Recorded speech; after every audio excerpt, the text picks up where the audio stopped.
Wherever you sit, stand, whatever you touch, there is memory and transaction happening all the time. It must be a conscious process. If it's a compulsive process, then you will pay the price for it. It is not that this is sin, that is sin. The question is, what is your priority in your life?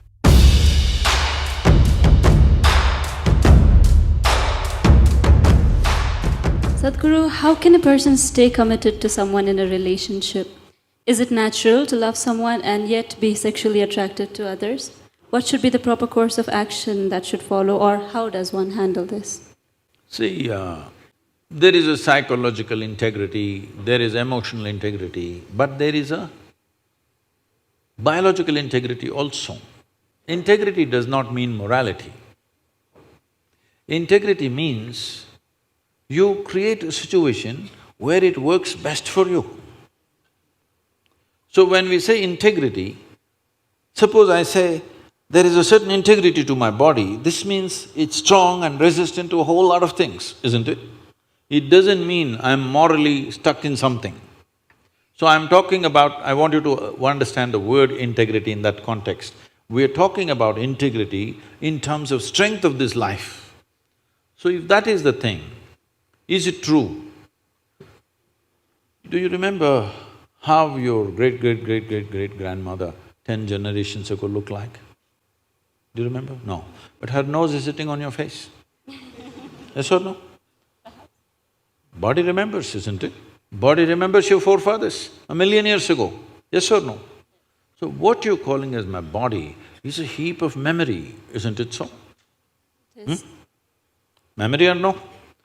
See, now from Nepal you came to Shillong, you eat a lot of this Meghalaya food, your features won't change because your body remembers what is your genetics, no matter what.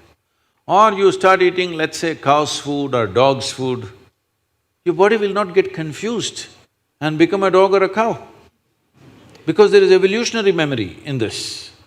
Do what you want, it never gets confused, isn't it? You start thinking I'm a dog and start barking like one, still the body won't change. Yes or no?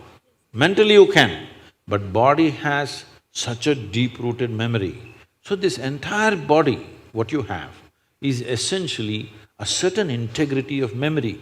If that loses that memory integrity, then you will see it will become vulnerable to so many things.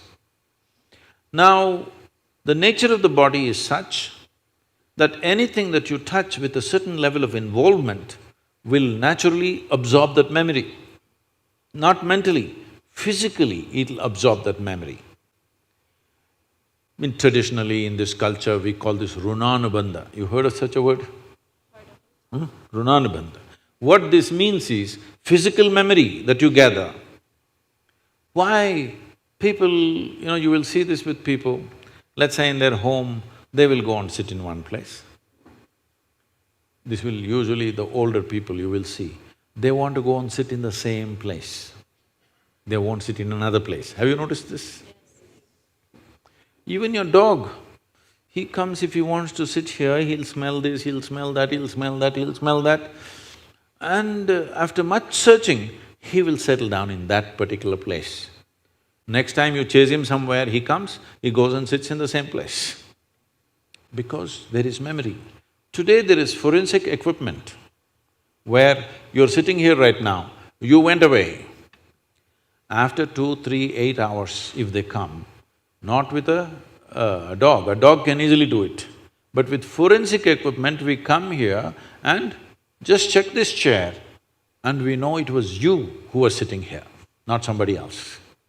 So there is memory.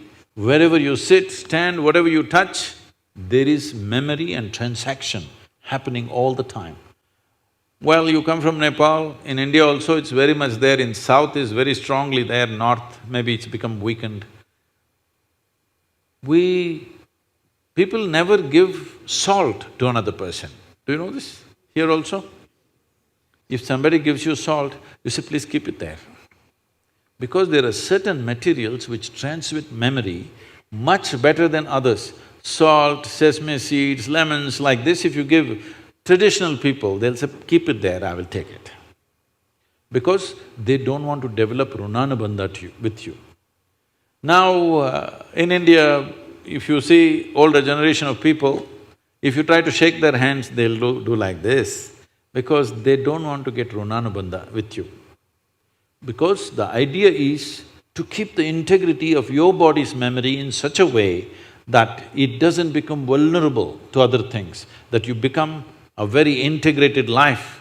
If you want to nurture yourself to be a certain possibility, then you have to maintain the memory integrity. This is what runanabandha means. You keep your physical memory to the minimal. A sexual interaction is something where a huge amount of memory is taken from one to the other.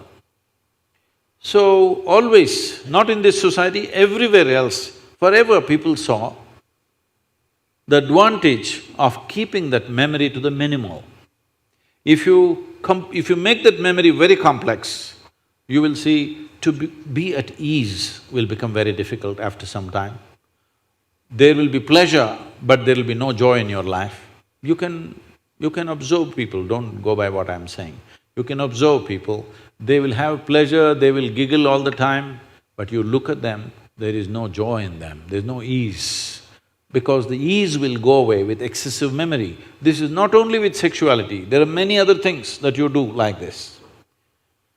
Right now you see this very much in the Western societies. Wherever I go, especially in America, people will come, Sadhguru, where is my hug?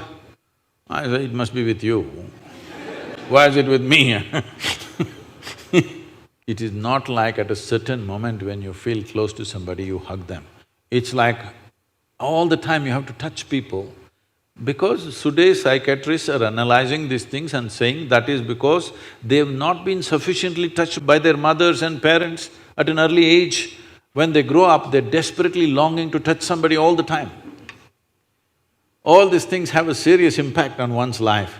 How much physical contact when the child is born, this will determine how much physical contact they will long for later on. And the memory of what an infant picks up from the mother at that time, because till a child becomes 4.5 years of age, in many ways, energy-wise, it's not a separate life, it's still attached to the mother's body. Actually, if by nature if people go till then, they must be drinking the mother's milk and connected up to 4.5 years, that's how naturally it was.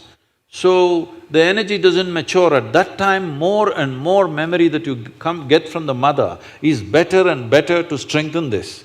But once the child begins to move out and becomes an individual, life is organizing itself. People come to me and say, Sadhguru, can you bless my daughter, can you bless my son? First thing I ask is, how old?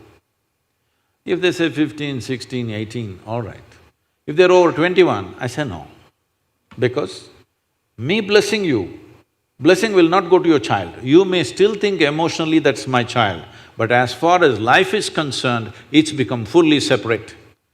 Generally, the course of life is considered to be approximately 84 years or 1008 cycles of the moon. The cycles of the moon and our body is very directly connected. Only because our mother's bodies were in sync with the cycles of the moon, we are born, otherwise we wouldn't be born, isn't it? Hello? So, a full life is considered 1008 cycles of the moon, which will approximately considered as 83 to 84 years. So if one crosses 84, it's considered a full life. In this, the first quarter is the only time when it is connected to parentage. After that, the child must move, because energy-wise, you cannot connect those two lives anymore. So that is when the longing, if you have not created enough integrity within yourself, the longing for another body multiplies. Even though the hormonal phase may be higher between 15 to 20, the longing to bind and bond with somebody increases after 21 years of age, because unknowingly you're like a satellite who fell off the main mother. You come off the motherboard. Now you want to attach to something unless you find some integrity. This is why between 12 and 18, one must do lot of sadhana to strengthen the body, so that you don't desperately bind yourself to something or somebody. You must consciously, if you wish to take a partner, it must be a conscious process. If it's a compulsive process, then you will pay the price for it. This is not a question of morality. It is not that this is sin, that is sin. The question is, what is your priority in your life? If your priority is to make this life rise to a higher possibility, then you must be conscious. If you want to somehow live and go, it's okay.